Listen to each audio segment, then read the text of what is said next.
Okay,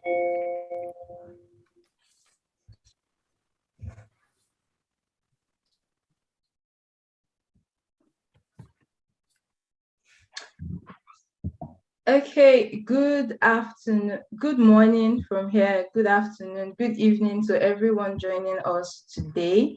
My name is Faidat Badamosi. I'm a 2019 iScholar and I volunteer as the Operations Manager of iScholar Initiative. I'll be the moderator for today's event. Thank you for joining us. Please, you can watch this session live on YouTube, on our page on YouTube, iScholar Initiative. So the theme for today's event is preparing successful grad school applications. We know that we're in application season right now, and a lot of us are trying to put in one application, 1 or 2, 3, 4, 10, and we want to come out successful in all our applications. So we've designed this webinar to help you prepare very successful grad school applications, and our panelists are representing different regions because we know you're interested in different parts of the world. So we have a panelist currently in the UK, one in the US, another in Europe, and someone else in Canada. I know this session would be a valuable one for all of us. So would go through introduction about iScholar Initiative, overview of grad school applications experience from our panelists, questions and answers. We'll have breakout sessions by region. So beyond the question and answer that would ask during the session, we'll have breakout sessions by region where you'd be able to ask the panelists any question you'd like to ask them, and we'll receive parting words from them and a closing remark. So just a bit about me. I'm a 2019 iScholar, like I mentioned, and a graduate of University of Ibadan, Nigeria. And I'm a current grad student in University of South Carolina, USA. Something interesting about me is I serve as the operations manager of iScholar Initiative. So about ISI, I'm sure some of us are quite familiar with ISI, and we launched in 2019 and were registered in the USA. Our mission is to mentor and empower young African students in fulfilling their dreams to pursue grad studies via access to fully funded scholarships in world-class universities in different parts of the world. So ISI has, over the years, provided scholarships for students in 2020, 50 scholarships, in 2021, 50, and like that. And these scholarships cover GRE, TOEFL, and this year application fees. So this is a way for ISI to help people fulfill their dreams. Now, beyond iScholars that are sponsored, we organize webinars like this to help other people who might not get the ISI scholarship, but you're still interested in grad school. So our webinar sessions is for everyone. So moving on. Yes, so in 2021, that's this year, we launched a book titled The iScholar Guide, Your Grad School Journey Compass. So this book was co-authored by 20 iScholars, and it covers everything about grad school applications from start to finish. So whether it's selecting the right schools, writing statement of purpose, there are even templates for CVs, statement of purpose, first email to professors or to grad coordinators, and also you can download it for free on our website or just use this link to download to get to the website directly. So moving on, we have panelists from different regions, USA, UK, Europe, Canada. So representing the USA is someone whose profile is very interesting. His name is Mickey Nnamdi, and is a HND graduate from Air Force Institute of Technology, Kaduna, Nigeria. And he graduated as the best student in the Department of Electrical and Electronics Engineering. So something very interesting and unique about this panelist is he graduated with a HND, not the typical BSc or MSc that we hear about. And then he worked as a system design intern in different places. Now, he's currently a grad student in Georgia Institute of Technology, USA, with research focus on digital signal processing. So Mickey is in GA Tech and he graduated with HND. So I'm sure you'd be wondering, oh, not a BSc, not MSc, and getting into that kind of top school, how did he do it? So that's why he's here today to share his wealth of experience with grad school application. And another interesting fact about him is he also got awarded Erasmus Mundus Scholarship for medical image and application. And he was ranked 8 out of 525 applicants. Remember, Mickey doesn't have a BSc or MSc, so we'll find out how he did it soon. And another panelist from the UK is Chidinma Akaye. She's a first-year doctoral student in microbiology at the University of Manchester, and she's currently completing a master's program in epidemiology at the University of Glasgow. So before Chidinma even completed a master's program, she already received a fully funded PhD offer in University of Manchester. And this PhD is sponsored through BBSRC and Unilever Studentship. Our master's program was sponsored by Commonwealth. So Chidinma is a Commonwealth scholar, an I scholar, and a BBSRC scholar. Now, how did she do it? She would be sharing that with us again. And more about her. Very interesting fact, like I mentioned, she got a PhD offer in University of Manchester while on a master's program in University of Glasgow. So another panelist representing Europe is Oluwatos Adebanjo. Oluwatos is a graduate student at Polytechnic University of Valencia, Spain, where he is studying plant health. Oluwatos is an Erasmus Mundus scholar, and he received the ISI award in 2020. So aside this, an interesting fact about him is before he started his 2021, his Erasmus Mundus Master's program this year, he received the American Phytopathological Society Award, and he won Student Grant Award of the Food Systems Caravan and recipient of Research for Development Grant Award. So Tosin would be sharing from his wealth of experience on how to get scholarships in Erasmus Mundus scholarship. And finally, our panelist representing Canada, Ahmed Kodri. Ahmed is a graduate of OAU. He graduated as the best student in economics. He's currently pursuing his master's in economics at the University of Manitoba, Canada. And something interesting is he looks forward to a career in academia. So that's a bit about our panelists. So move on to learning from them, letting them share from their wealth of experience in 3 minutes each. So I'd like to start with Mickey. Mickey, would you like to give us an overview of your grad school application experience? Okay, that's fine. Can you hear me? Yes. Okay.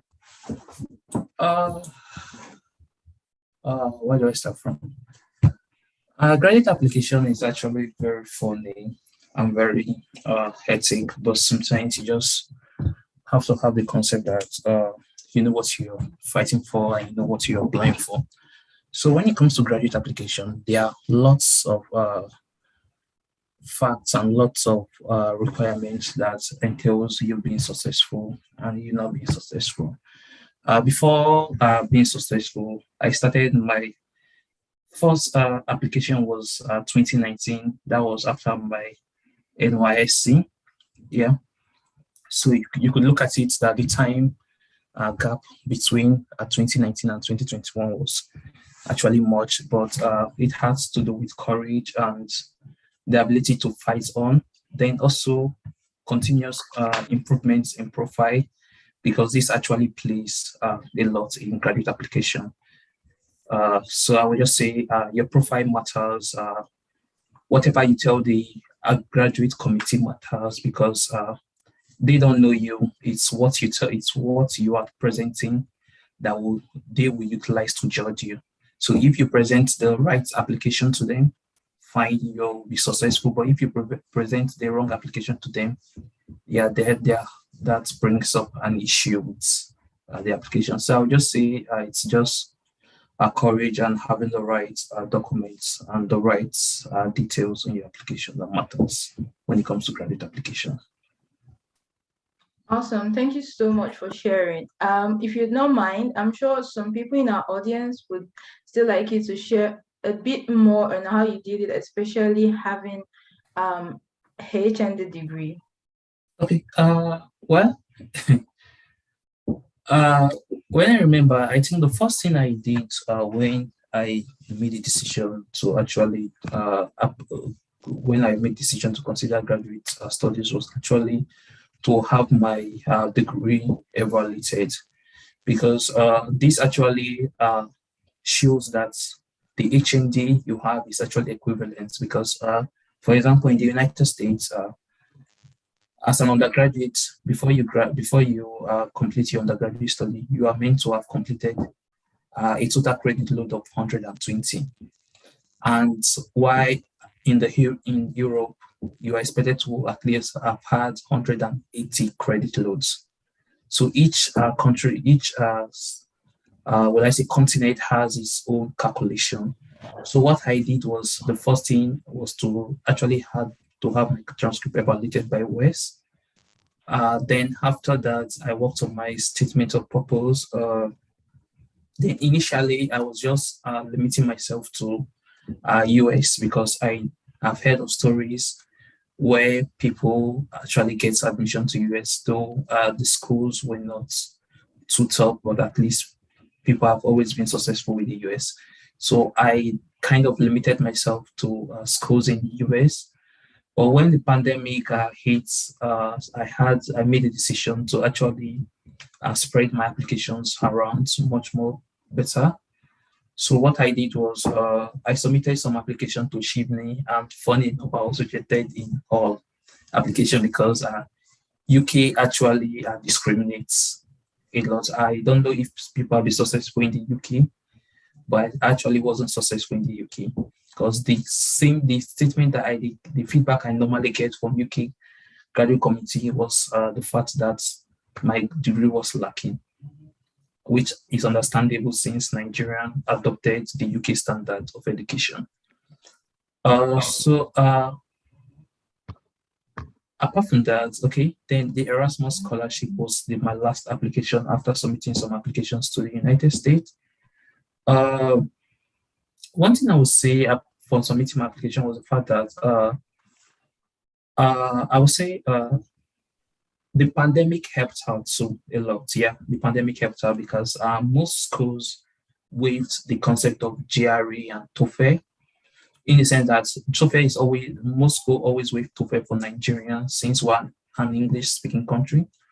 But the GRE was actually a concept that was some schools waived. Let me see, most schools, some schools waived.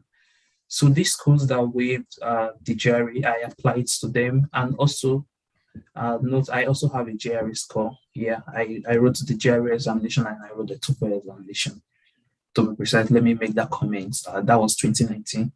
So I still utilize these scores to apply to certain schools. And if I notice a school doesn't require it, I don't submit to the GRE and I don't submit the TOEFL. So let me make that clear. Let it not look like I didn't write the exams. Then statement of purpose, this is actually an interesting part, because this is where you tell a story about yourself, what motivates you, why you are the perfect candidate for that program, and what research you're going to be working on.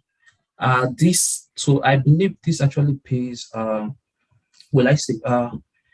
if your application is being scored over 100, mostly, I believe this plays at least 30 to 40% of that 100% that is your application is being scored. So if you're not able to establish the fact why you are actually a suitable candidate for that program, becomes an issue, because in the US, for instance, getting admission is easy, but getting the funding is the issue.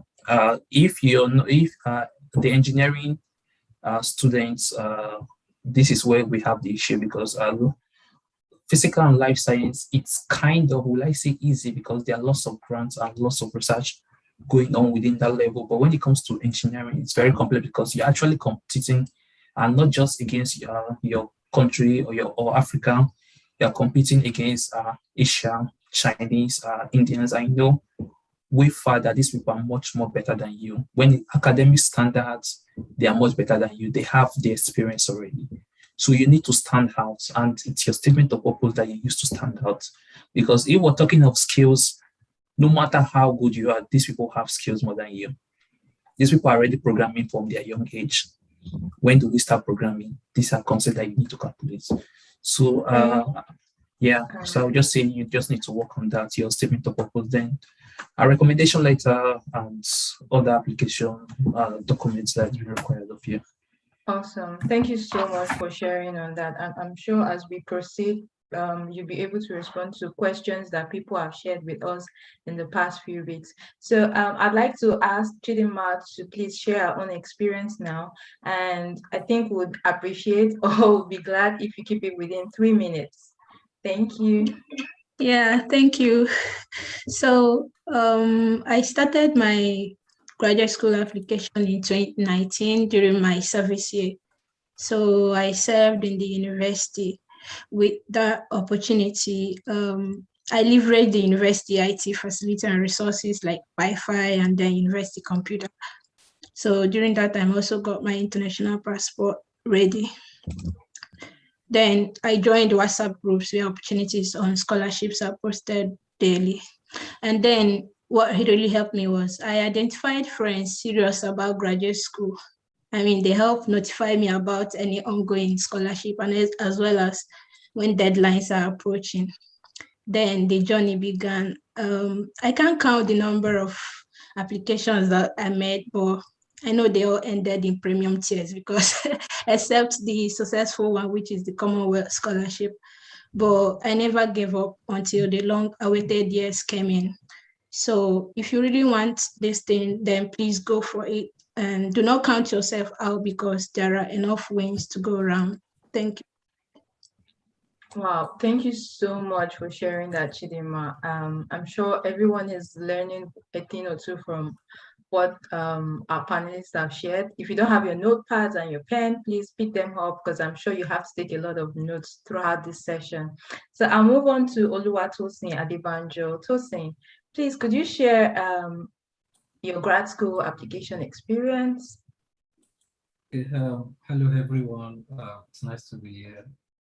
So my grad school application experience, I think I started quite early. I started 2019 in November while I was in my second semester final year of undergrad studies. So at that time, I was very keen about having my grad studies abroad. So I had started checking stuff, looking at applications that I would be eligible to apply to. So then at that time, I found 3 Erasmus programs I could apply to. Because I was yet to graduate, so I couldn't consider some of the US schools.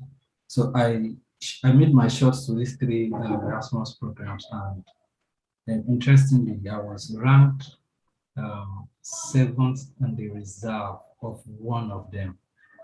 So at that time, I knew, okay, I think I'm not doing so bad, but there's something I still may lack, something that may push my application, my ranking a bit above, so a bit higher. So I sat down and I realized, okay, maybe some intern experiences and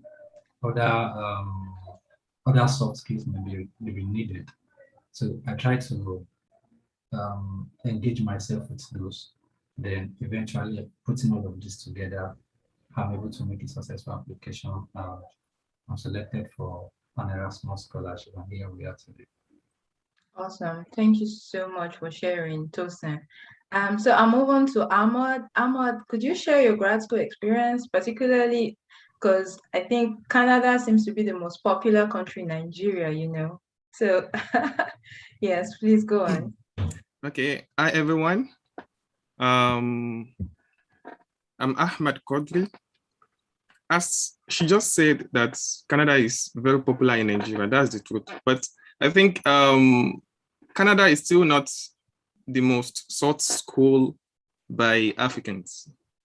USA remains the first, followed by Australia, and Canada is the third presently.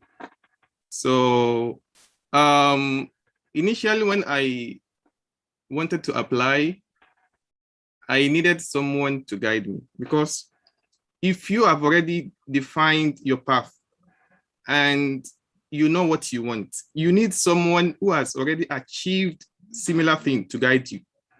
So I was lucky to get someone here exactly doing the same program I was dreaming to do. So she shared her own SOP with me. I used it to guide mine, and I had it proofread by, let me say, a professor. Because even if you have the best thing written by you, if there is no second eyes checking it, a lot of things will be missing with you not noticing. So you need someone to vet your SOP for you, which I had it done for me, and I applied. Chidima mentioned something about international passport. I was almost screwed on my way when I needed it and I didn't have it ready. So once you have your mind made up that you want to do this thing, I will encourage you to get your international passport. Even though you don't need it now, you will need it later. And by the time you need it, you might have some things that will be constraining you when you consider the immigration office, telling you a lot of stories that will make you not to meet the deadline that you need. Because I almost missed the deadline because of that. So get it in advance, get your transcripts, and try to gather relevant information, because that's exactly what will differentiate you from other applicants and will make you to have a better chance. So I wish everyone the best of luck. Thank you so much, Ahmed. Thank you so much, everyone, for sharing your experience.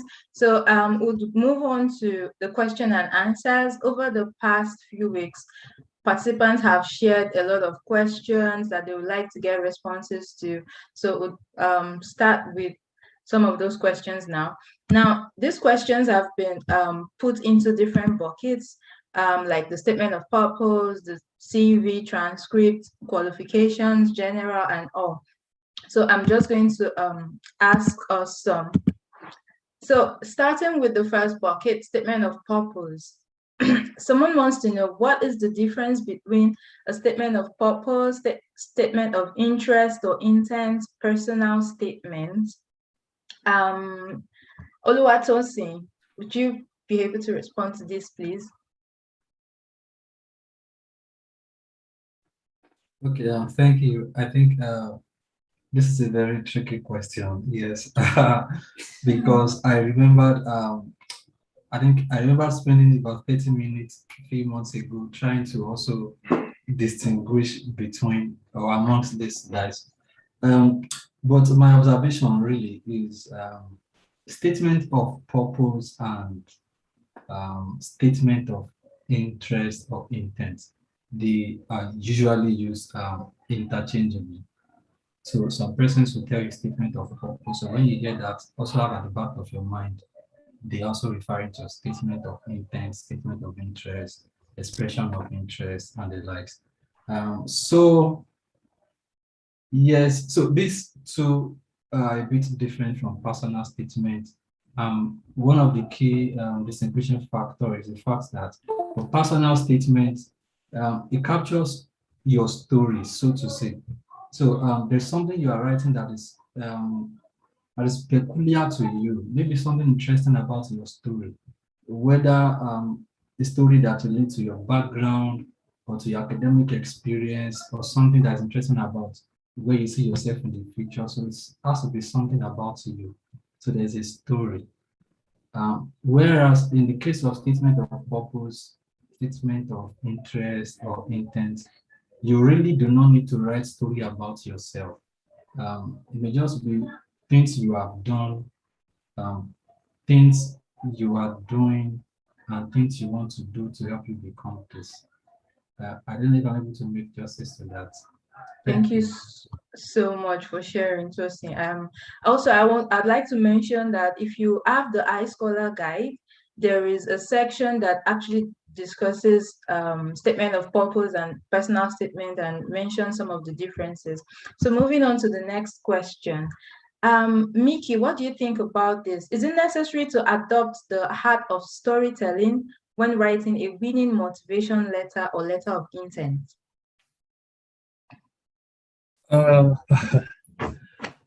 Let's see.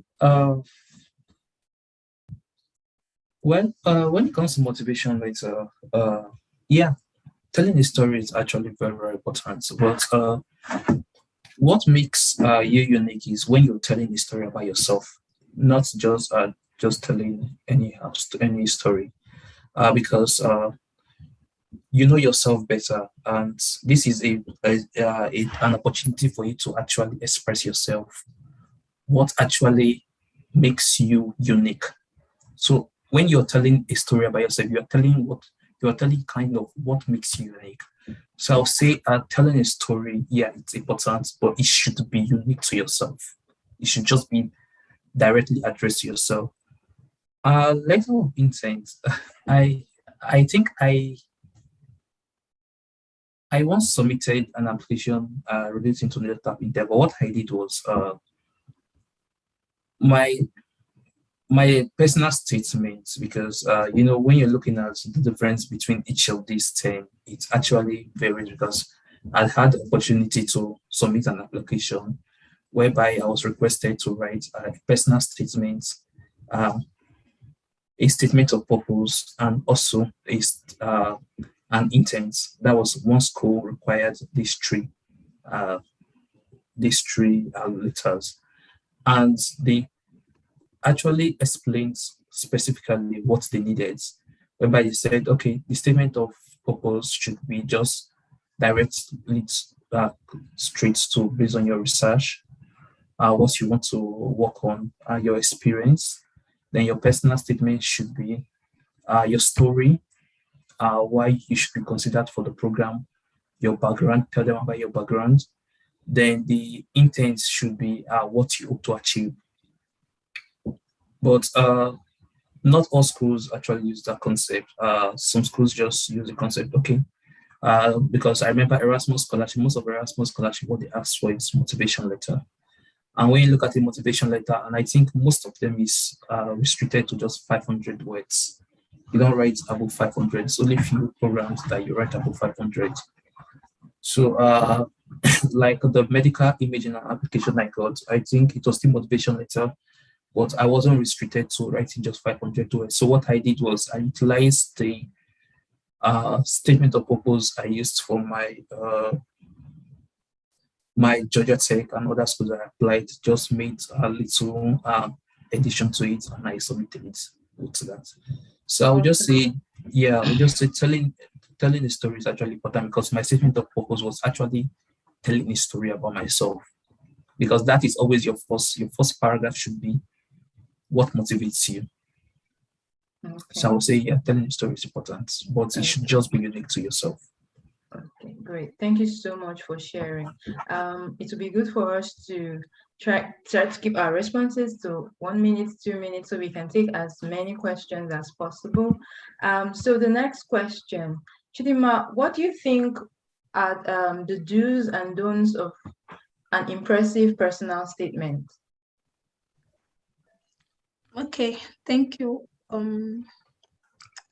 So for the do's, like he mentioned, it's good to adhere to instructions and also address every question on the prompt, because every school on the website, when you check, they always give like the requirements required for the application, and then for the personal statement or motivation letter, they will tell you specifically what they want the content of your letter to be. So it's actually very important for you to address every keyword on that question prompt.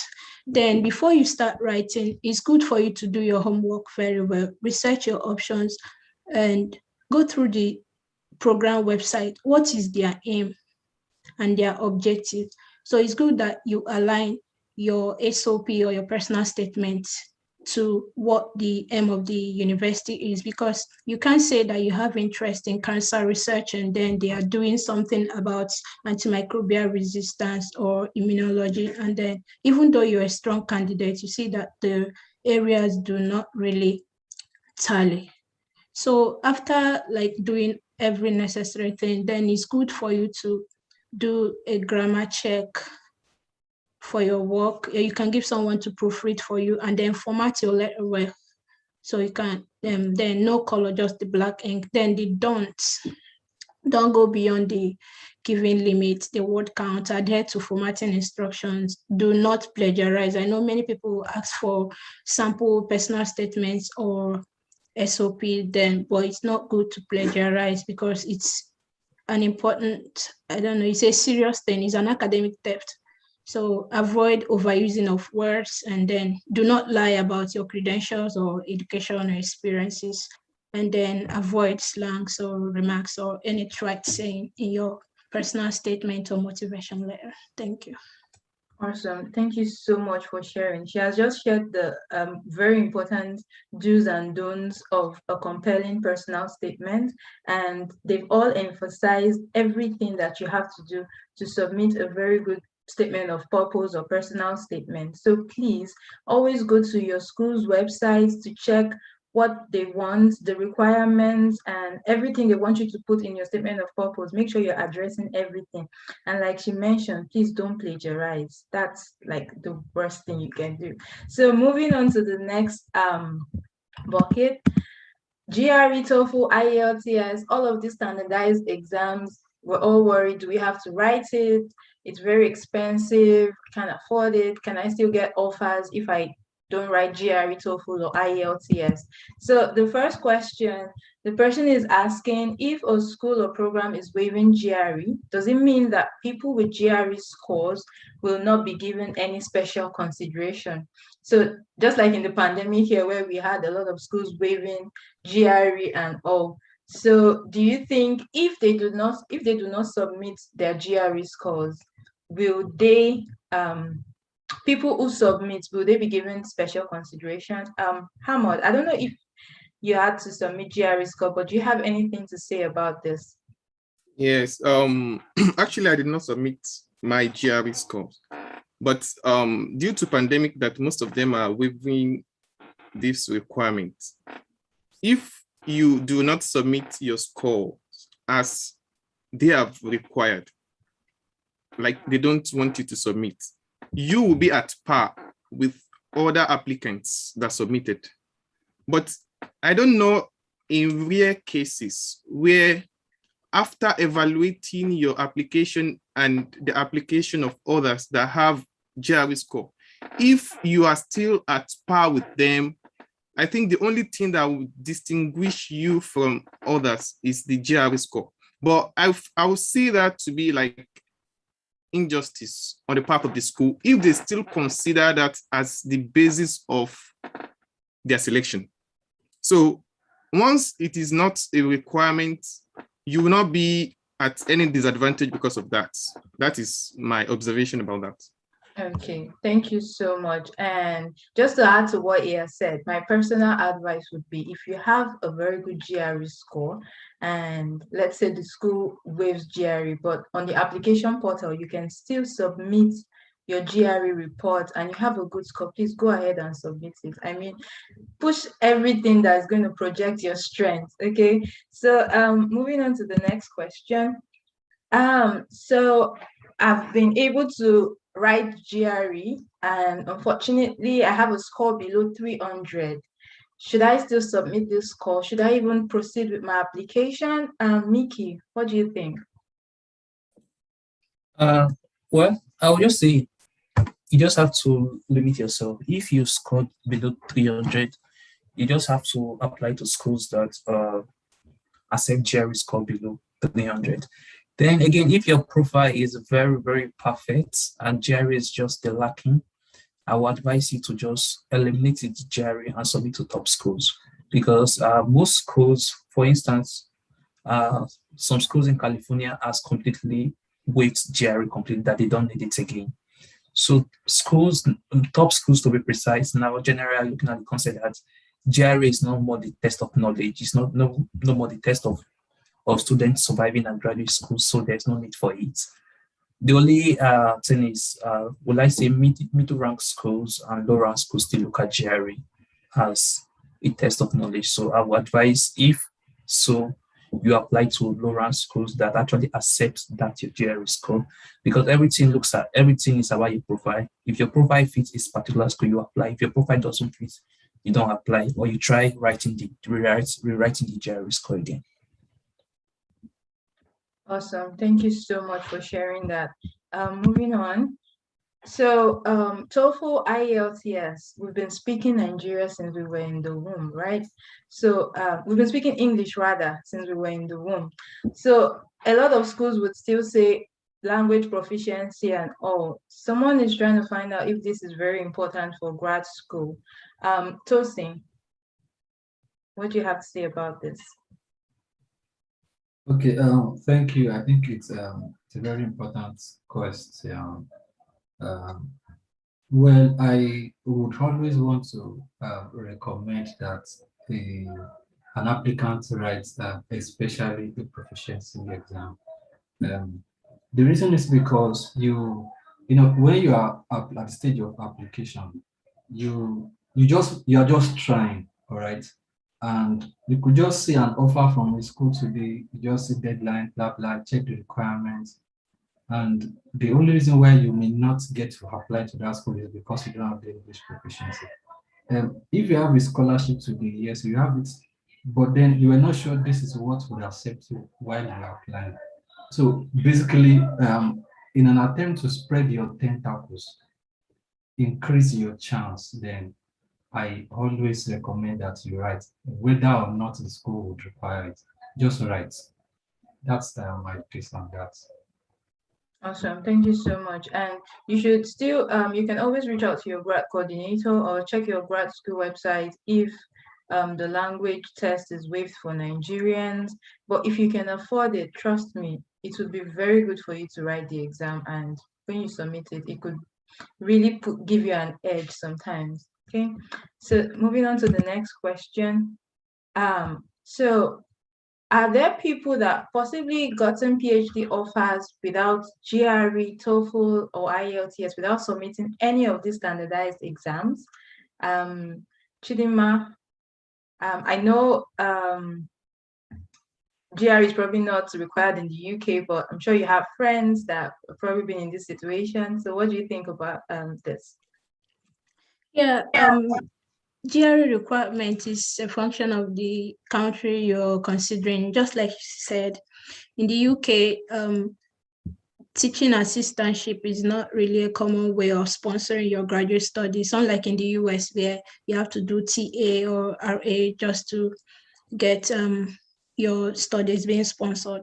So it's not a requirement here, but yes, you can get a fully funded PhD without GRE and TOEFL. I didn't use any of my English proficiencies and I still got a PhD. Then if you really want to get a fully funded PhD that won't require any of these tests, then you should research your options very well. Go for schools that completely waived GRE.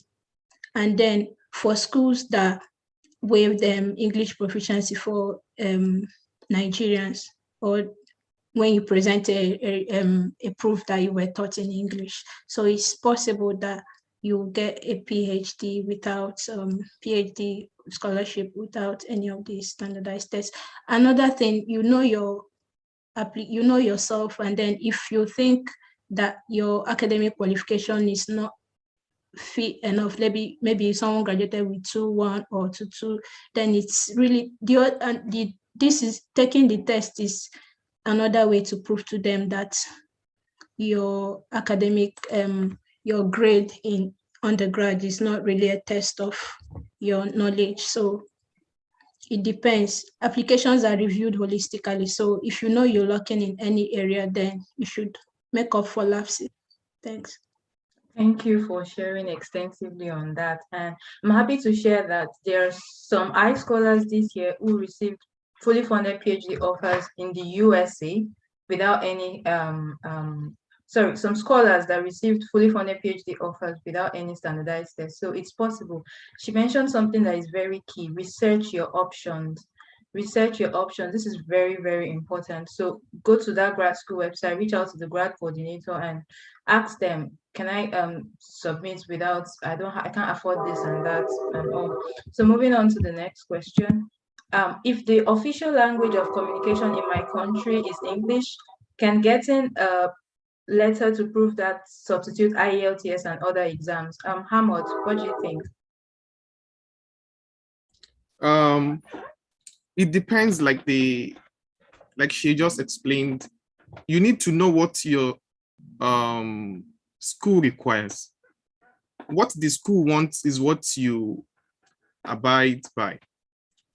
In this case, there are some schools, I think some UK schools, they'll prefer you submitting, even some accept WAEC, and some will require you to go to your school and collect that prove that your language of instruction was English, like when you were there. So it depends on what they need, and you just need to research it well and know what the school wants you to submit. If they don't require it from you, then you don't need it. But if they want it, that it can serve as a substitute for IELTS or TOEFL and the likes, then you can go to your school and get it from them. Awesome. Thank you so much for sharing on that, Ahmed. So I have 14 published journal articles. Wow, congratulations to this person. Can this convince the admission committee to waive the GRE and English language requirements for me? Mickey, what do you think? That's actually a nice profile. But the thing is, when it comes to GRE and TOEFL, it depends on the graduate committee. If the graduate committee decides to waive it, they will waive it for everybody. If they decide that it won't be compulsory, you can submit and you don't need to submit, then very, very possible. But special treatment, I haven't seen it. I only know of some master students, then when GRE was compulsory, some master student gets the special treatment. But when it comes to a bachelor degree holder going for a PhD, I haven't seen it. So I would just say it depends on whatever policy the graduate committee utilize for that section. If they decide to waive it, then they will waive it for everybody. If they decide to be compulsory, then it will be compulsory for everybody. So there's no special treatment.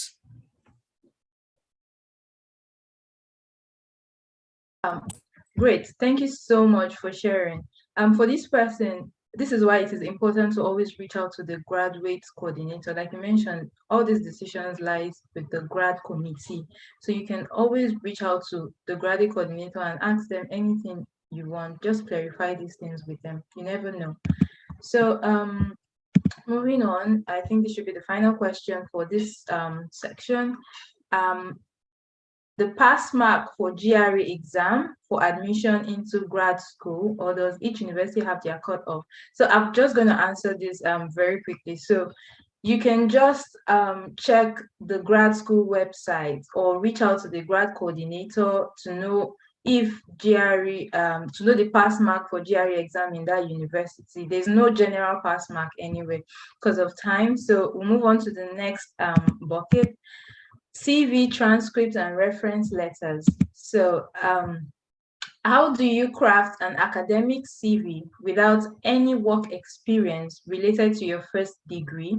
And all the jobs you have done are really not related to what you are applying for. Ahmed, how do you think this person can go about this? Of course, the graduate committee, they don't expect you to be a finished product. They want to see how you can be more refined. Of course, we have gone through the undergraduate. All the project works you've done all the way from 200 level to 400 level. If you have a way of drafting it as your experience in relation to research, that is okay. You don't need to go and look for jobs before you get all those. And this is more about you getting the right information about how to draft your CV. Academic CV is not about jobs. It's about things in relation to academics. So what you have done all through your undergraduate years can still help you out in this case. Awesome. Thank you for sharing that, Ahmed. So, like you mentioned, the projects you did back in school, it's actually like a work, or like we call it a research experience. So you already have one experience that way. Moving on to the next question. If one does not have a fantastic CV, and this person puts in quote, having awards or prizes, do you still stand a chance of getting into grad school and having access to scholarship? Chidima, what do you think? Yes, you have access. Okay, yeah. The answer is yes, simply because having awards, they are not the only criteria for getting a scholarship, right? They always state that applications are reviewed holistically. Even those with first class get rejections countless times. So it's not about your GP. It's about, it might be just one thing that will attract them to your application. It might be an experience you shared, or a conference you attended, or an internship you had, or just your undergraduate project. So you can never tell. So that's why it's good to participate. If you know that you're lacking in this particular area, you don't have award or prizes, it's good to participate in events and belong somewhere, so you get at least one. That's my take on it. Thank you so much, Chidima. Moving on to the next one. So if my transcript is not ready, can I compile all my semester results in one PDF and use it as a transcript? Tosin, what do you think about this? Okay, first I would like to say that just like some persons have mentioned earlier, you first want to be sure specifically what is required of the school or the program you're submitting your applications to. However, yes, you can compile your semester results. Well, I did same. It worked for me. And I have a few friends who did same, who even got offers in the UK. So while you are with your final results, yes, you can do a compilation of your semester results. Thank you. Okay, thank you so much for sharing, Tosin. And you know, the transcript is very important for grad school application, right? So please, even before you start applying, start processing your transcript in your school. Okay, please start processing your transcript in your school. You know how long it can take sometimes, so please do it early. To the last question, how easy is it to get an amplified recommendation letter from our recommenders? Amplified. So Miki, how do we get amplified recommendation letters? Okay. Well, recommendation letters. I'll just see recommendation letter varies because we have professors that you reach out to and they'll tell you to, okay, write down, write what you want and send it to me. I will edit it and send it on your behalf. Then we have professors that will write it on their own. They don't need help from you. The only thing I would say when it comes to recommendation letter, just reach out to the professor that you know actually knows you very well and actually is going to devote that time to write something for you, because it's not just all about meeting a professor. Since this guy is actually very notable in his research area, everybody knows him. He will write a recommendation letter for me to find, yeah, true. it's correct, but also they look at the content of the recommendation letter. So you ought to meet someone who is actually going to devote that time to write in detail what he knows about you, what is actually unique about you that he likes in your academic or research. And mostly, most of the time, your research supervisor actually have a lot to say in terms of this, especially your research areas, because he was the one who supervised you during your project's time. So I would just say I'm meeting the right set of people, because the word amplify is very, very complex. It all varies with the professor who is going to be writing it for you, and if the person have time. But again, if you see a professor that tells you write what you want and send to me, actually that person is not wicked. That person is actually very nice, because it gives you an opportunity to actually express yourself more better for the person. Then the person looks at it, okay, perhaps even reading through what you wrote, he might recall you if he's someone that actually has 100 students and can't get detail of how each of the students perform. Okay. So that's just it. Thank you for sharing on that. So please go and meet the right recommender to get amplified recommendation letters. Just sit with them and let them know that this is very important to your application. Please, can you help me with writing this and that?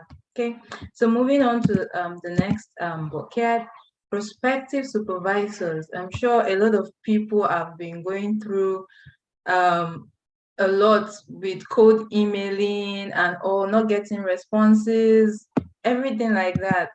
So how can I ask potential supervisors for available funding opportunities in the department?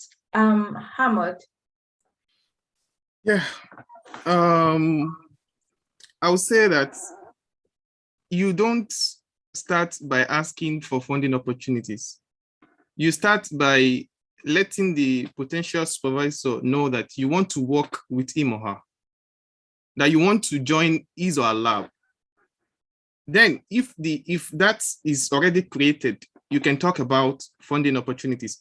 Because if after creating that environment with the potential supervisor, if eventually that supervisor does not have any opportunity, it will recommend you to someone that has. So then it comes to how do you interact with your potential supervisors? Just don't ask about the funding opportunity. Know how to send your message to the potential supervisor so that he knows you, he knows what you can do, and he knows how you want to do what you want to do. So you need to know about this potential supervisor, and you know how to address the issue of working with him or her before the funding comes in. So for the sake of everyone, if I'm permitted, I can share one PDF in the chat. It's about this, how to address the supervisor, the kind of letter you need to send, and just some guide, just 3 or 4 page PDF like that. So it will be helpful.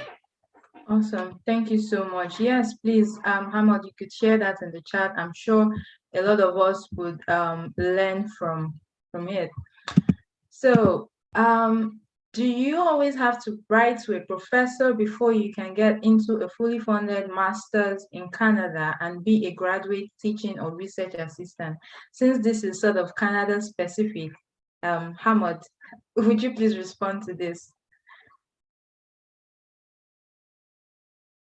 Do you always have to write? No. It depends on your course of study and the way the university operates. In my own case, I did not write to any professor. But because I did not write does not mean that if you want to do, you will not write. Most science-related courses, they require you asking the potential supervisor first, because it's like they see it as more of research.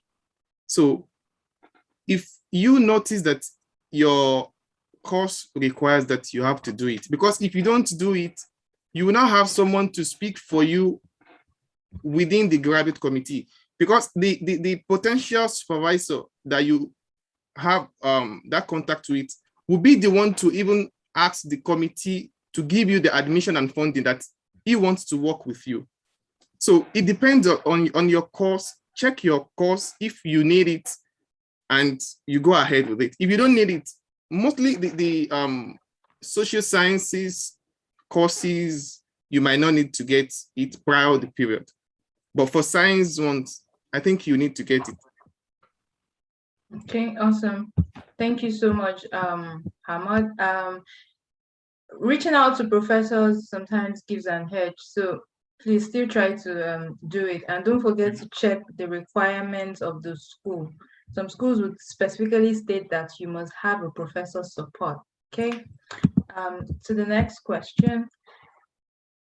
Okay, so how often can one gain admission and scholarship without cold emailing any supervisors? I think Ahmed has sort of responded to that, since he said that he didn't actually reach out to any when he applied. So yeah, it's still possible to get admissions and scholarships without cold emailing, but cold emailing actually gives you an edge. So please try to do it.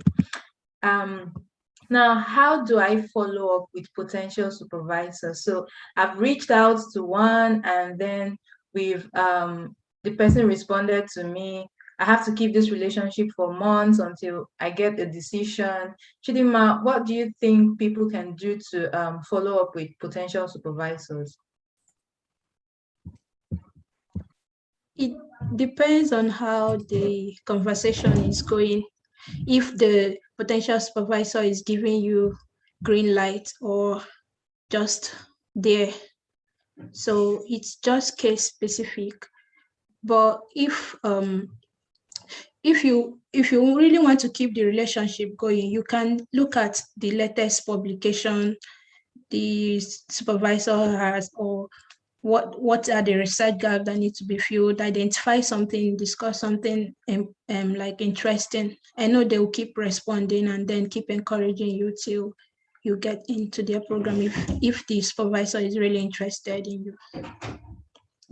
Okay, thank you so much for sharing on that. And I remember that in a session we had in June, specifically on navigating grad school applications, one of our speakers then shared ways to follow up with potential supervisors. So if you do something like maybe you just published an article, or you just got something relevant to what you're applying for, you can always tell the supervisor, and that way you're sort of keeping relationships with them.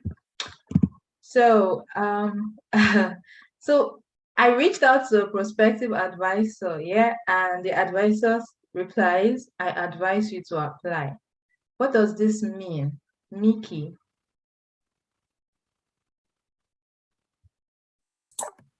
Okay.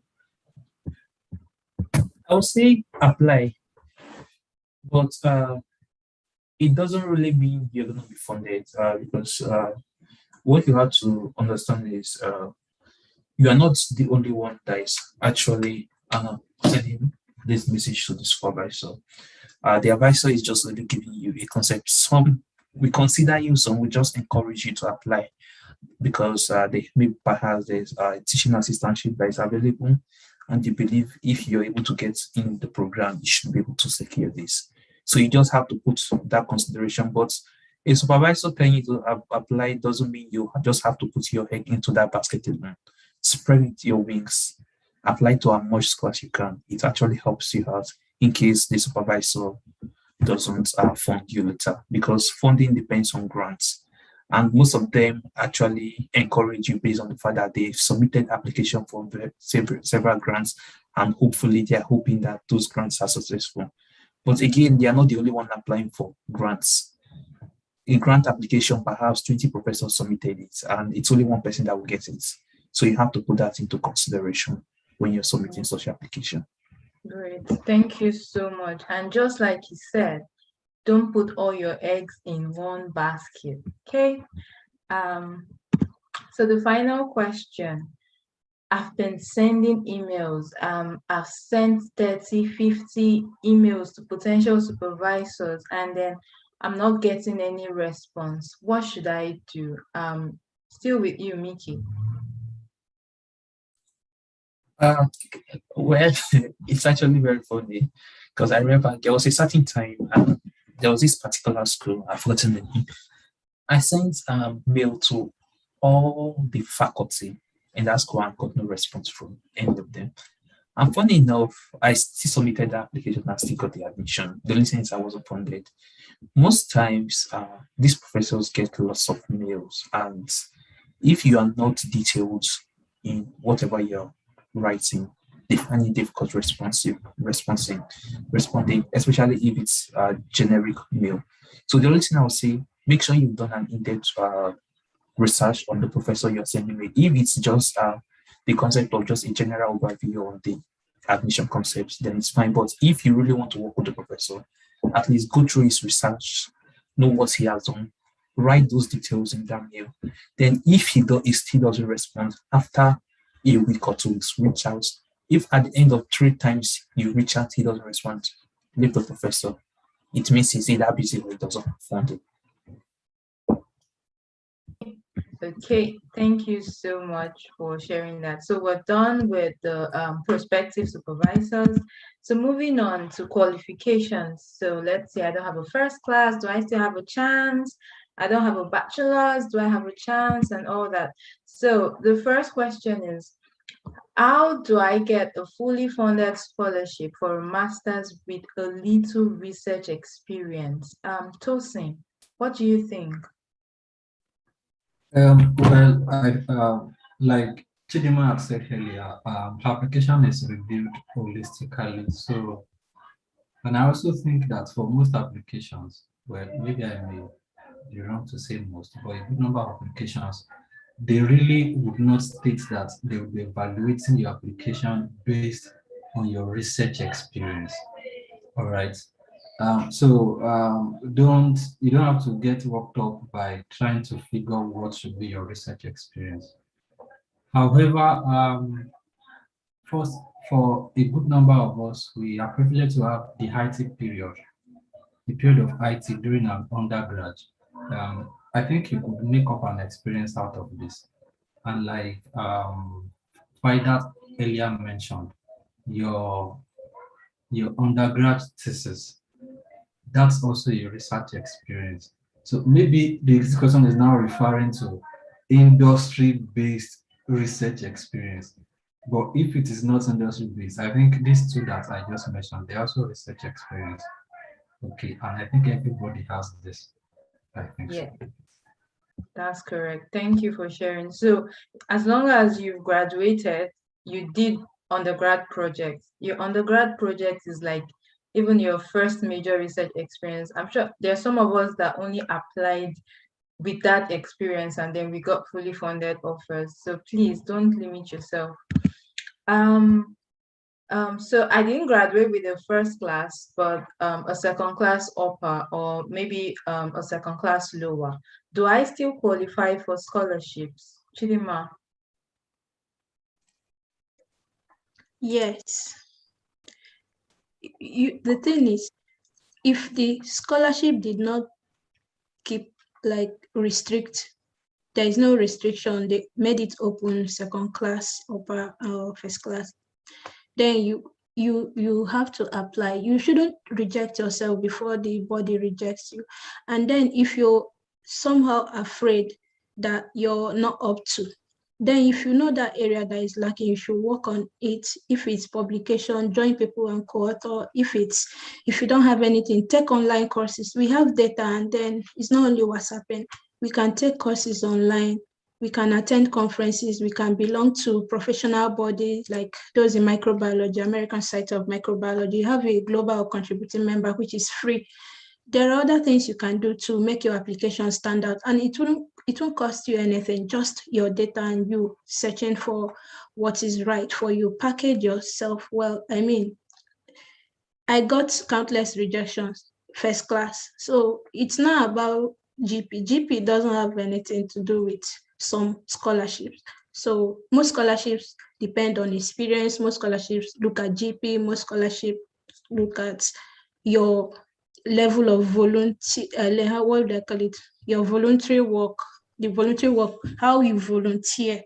So it depends. Find area that you have, there must be, you have a strength and then a weakness. If you know your strength, look for scholarships that are looking for that strength and apply, you stand a chance to gain it. That's my take. Awesome. Thank you so much, Chidima. She has mentioned some very important things that you can do to improve your application package, like taking online courses, joining a group to co-author a paper or something. I've seen cases where a 2-1 student was picked over a first class student. So really, it's not just about your CGPA. Applications are reviewed holistically. So try to always project your strengths, and please don't self-reject yourself. Okay. To the next one. How can a student with a 4.12 build portfolio apart from the research experience? Okay, so I think with Chidima has sort of answered this. You can take online courses, join groups to co-author papers, you can volunteer, and all of those kind of stuff. So the next one, if I have a HND, will publications improve my applications? Mickey, I think you should answer this. Yeah, yes, the answer is yes. Yeah, though my last application, I think I just completed a research which I published, but the research wasn't available online. So it was only my Erasmus scholarship that actually reflected that research. My other schools at US just reflected the fact that it was already accepted. So I would say yes, it actually helps out. It shows your quality performing research. So yes. Awesome, thank you. And even if it's not HND, BSc, MSc, anyone, from what I know, publications always improve your application. That's like relevant publications that are relevant to what you're applying for. So I have no publications. What other ways can I show proof of research experience? So we've sort of answered this when Tosi mentioned that your IT, your undergrad thesis or projects, these are part of your research experience. Okay. Are there fully funded scholarship opportunities for average students, graduates with 2-2? So I believe Chidima has also responded to this. Please don't self-reject yourself. If the if what is missing or lacking in your application is your grade, strengthen the other parts. You can't change the grade anymore, but you can still take online courses to show that you're a very good candidate. You can do so many things that will project your strength. So please don't self-reject yourself. Moving on to the next bucket. So this is just general questions that different people have shared. Probably they are just wondering if they even stand a chance to ever think about grad school. So the first one is how to maximize one's time in order to meet up deadlines and submit robust application packages. So we know people that submit 20 applications. How did they do it? Ahmed, would you be able to respond to this? And maybe all our panelists could let us know how many applications they submitted and give us one word of advice in, let's say, 1 minute, 30 seconds. So Hamad, we'll start with you. Okay. If you want to meet the deadlines, start your applications early. Don't wait till you have few days to the deadline and you are like worked up already because you have a lot to catch up within the remaining time. Start early, and you have like a schedule you're working with. If you are applying to many schools and they will definitely have different deadlines. So try to arrange everything in order, and the deadlines. Start early. That's the basic thing. Start early. Start applying early so that the deadlines will not even be your constraint. Yes, apply early and know the deadlines of every school that you're applying to. Chidima, how do you think we can do this? And how many applications did you submit, if you don't mind sharing? I mean, they're over 15, so yeah, Whoa. many. So what I do, arrange them according to deadline, just like he said, and have a to-do list. Don't leave your SOP for the last minute, because it's that's almost after scanning through your CV. I mean, your SOP is next. So before they even go to essays, so you shouldn't leave SOP for the last minute. Have a to-do list. Have friends that are in the same hustle that will always remind you of deadlines. So with that, the ginger will be there. I mean, you can do it. I agree. To-do list and having friends in the same hustle. You cannot undermine how friends would keep you motivated throughout the application season. Oluwatos. Okay, thank you. How do you maximize, when it comes to time meeting deadlines? And I think one of the things that worked for me is when I hear about a program, even if the call for application for that year is yet to be announced.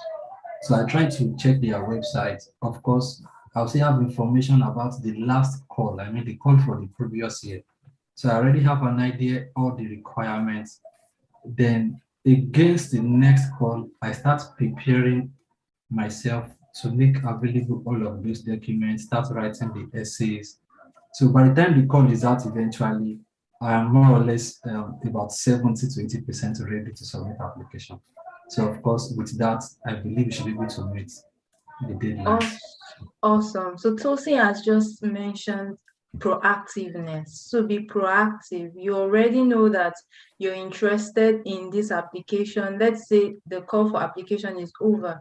You should be preparing ahead for next year. Don't wait till the application opens again. You can start gathering all your documents and doing every necessary thing. So Mickey, do you mind sharing on this too? Just in 30 seconds? Okay. I'll just say just prepare your application on time because during my time I didn't have one just pure research interest. I had multiple, but I had my primary research interest. So I had specific SOP for that.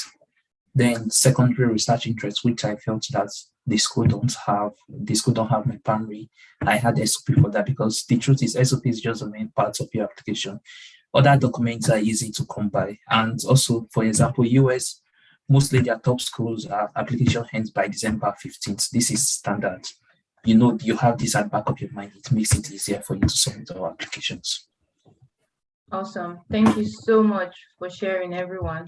To the next question. So we have people that are even proactive already. They're still undergrads and they are in this session right now. So they want to know how to start preparing for grad school scholarships. So Chidima, should be able to answer this.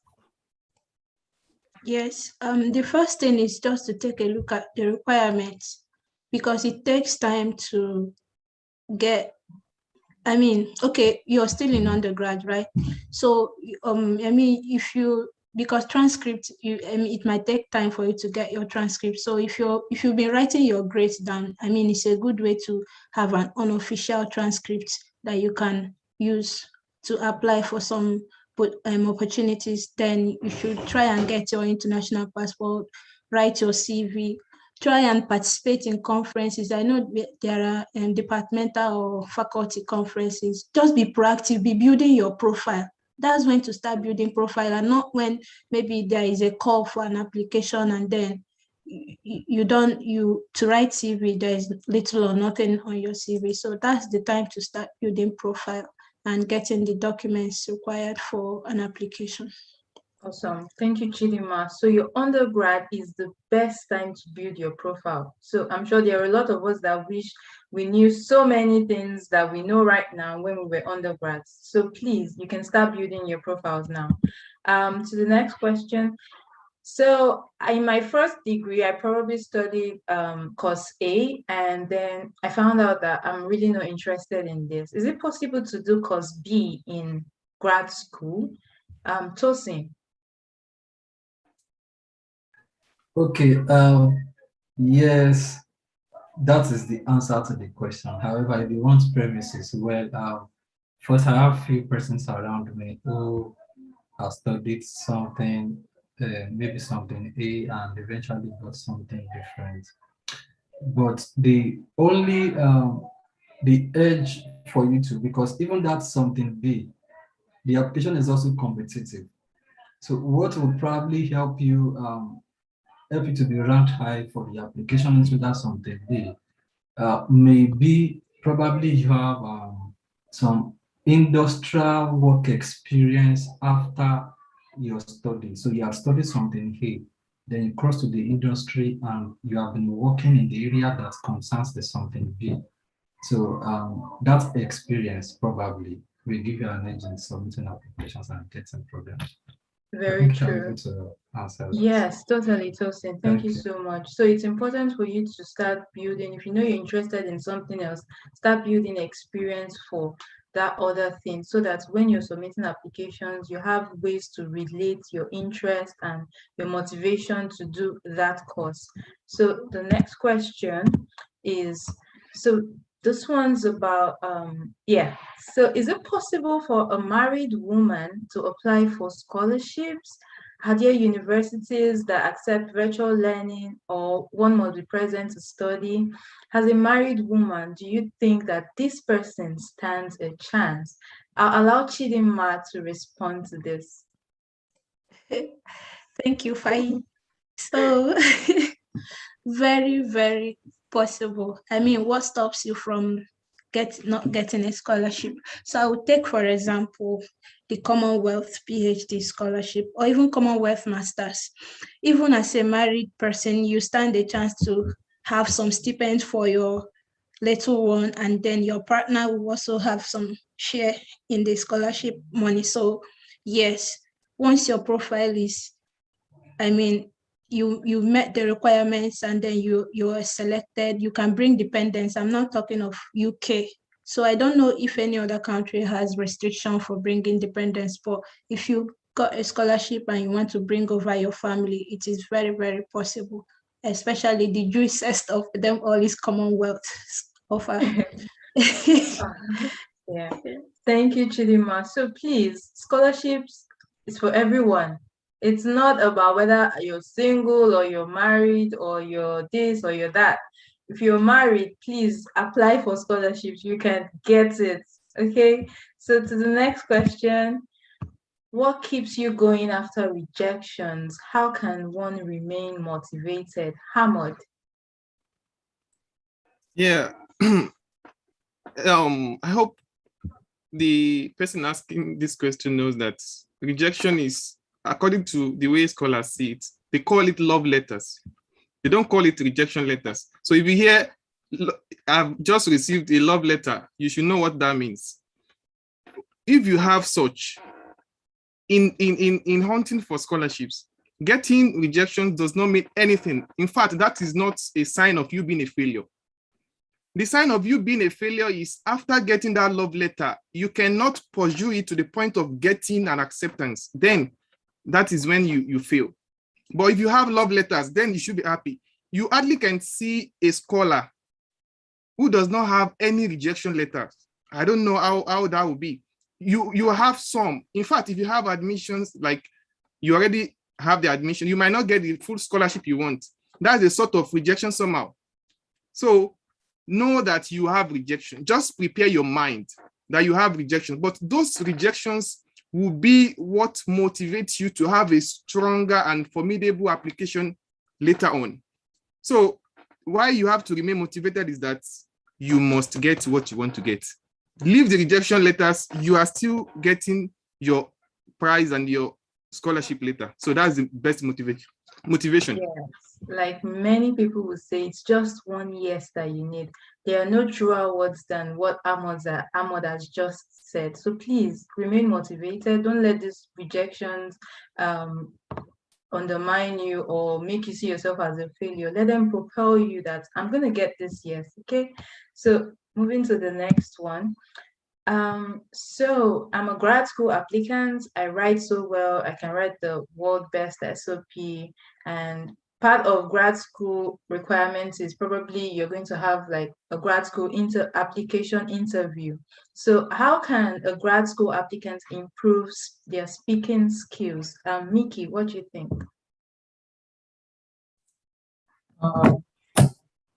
Let's see. Let's see. When it comes to speaking, it's changing. It's actually gets better with time. because I remember 2020 when I had close to 20 conversations with different professors, and I would say as time goes on, I got better and got more perfect because there is no direct listening. Always, you have you have a way of preparing yourself. Like, okay, you should have established the facts upon why exactly you actually want to go to that school. Or then, if you're lucky, you actually have because we have different type of interviews. We have interviews with graduate committee. We have interviews with graduate faculty. That one is perhaps the person wants to sponsor you himself. So these interviews actually comes with a prize. Graduate committee, you have to establish why exactly you want to go to the school. What makes you stand out compared to other candidates? Graduate faculty, you have to establish the facts of your research experience. What particular research are you interested in? What is unique about the guy's work that you like? So I would just say, just look at the mirror, prepare. Then, if you're lucky, you have people who have actually gone through the process. You can meet them as go through some interviews with them to see how your performance is. But when it comes to like changing your format of speaking, there is no need for that. Just talk. They will hear you. They will understand. If they don't understand you, they will ask. It's just simple as you say. Yeah, that's very true. So please don't just be confident. Okay. So the next question. Do I have to have a 4.0 CGPA? I think we responded to that earlier. And the next question says, how does a student who has struggled with finances and absenteeism in the school compete for scholarship opportunities? Oluwatos, should be able to respond to this. A student who has struggled with finances and being absent a lot of times while in school, how do they compete for these kind of opportunities? Thank you very much. I think particularly for scholarships from MasterCard, I think maybe Commonwealth, but for MasterCard specifically, you are actually at advantage. All right. So because MasterCard, they have preference for indigent students, all right? So if you are in this category, of course, all you just want to do is, use your story to appeal to their emotions, yes. But of course, you want to do that, you want to do that carefully. So use your story, your background, your indigence, use it to appeal to their emotions. So of course, you have advantage. So that is no disadvantage. As you said, you have an advantage. To the next question. So for someone who is planning to apply to about 10 schools during this application season, he has his CVs prepared, personal statements, 100+ score in TOEFL. Awesome. What advice can you give him? So, Ahmed, what advice would you just give to this person in 30 seconds, 1 minute? Yeah, you are on the right course. All you need is a mentor. Just get the right mentor. And I mean, the mentor will help you to go through all these things, because you can say that you have them ready, but they are not the right, in the right taste. So you need someone that will help you to look at them and put everything in the right order. But with this that you have, I can bet that if you do things the way they should be done, you are on the right path and you will definitely get what you want. Yes, you will. Thank you, Ahmed. So this would be our final question. Then we move on to our breakout sessions. So this one seems to be unique. This person graduated in 2009 with a distinction in microbiology with a 3.6 out of 4.0 CGPA, and pursued further studies with PGD in management and an MBA, and has a dream to become a research or laboratory manager. Considering this person has 11 years gap that he or she has spent outside science and research, what are his chances of successful admission for MSc or PhD scholarship programs in biological sciences? Chidinma, what do you think? You stand a chance to gain this any of the scholarship you apply for, because these years you've not been idle, or you've been feeling it from the short anecdote you mentioned there. You've been working, right? So it's not like you were out of school and not doing anything. Then there is always a space for you to explain gaps or lapses in your studies. So utilize it. Don't leave optional questions in any application. Fill it. If you know anywhere that you have doubts or anything, this is the chance to bring in the story and explain why there is this so much gap in your academic career. So they totally understand, and I bet you still get it if they're interested in you. Okay, thank you so much, Chidinma, for sharing that. Yes, so that's our last question. Now we'll proceed to the breakout session. So I see we still have some space on Zoom. So if you're watching from YouTube and you'd like to participate in the breakout session, so you could join us on Zoom. Now we have 4 breakout sessions. That's US, UK, Canada, and Europe. And you can join anyone you'd like So you'll be able to unmute and ask the panelists any questions that you have. So breakout sessions would only last for 5 to 7 minutes. So please, we'll open all the breakout rooms now. So please, if you're using your phone, you could check the top left corner. The top left corner, you'd see breakout rooms. So just select that, then join any room you'd like.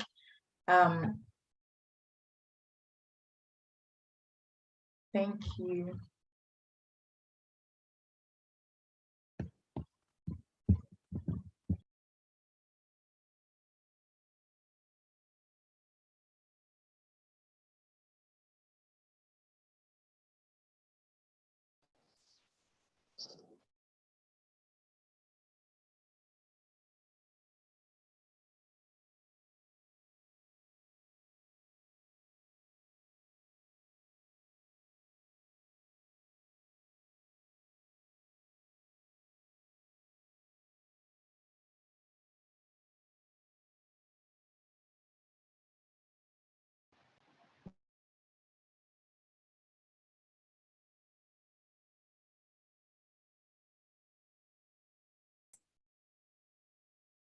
Hi, Messi.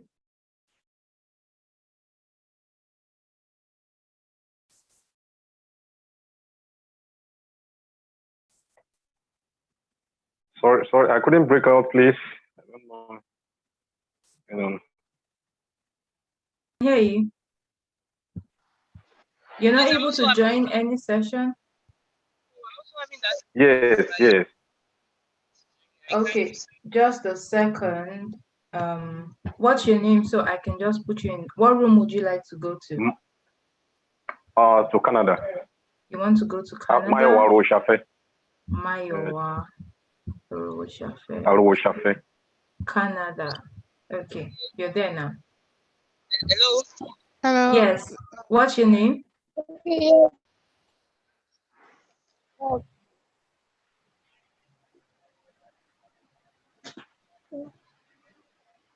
Hello. Yes, I can hear you. Okay, I'm Saya Kilolu. What room would you like to go to? To Canada. Canada too. Okay.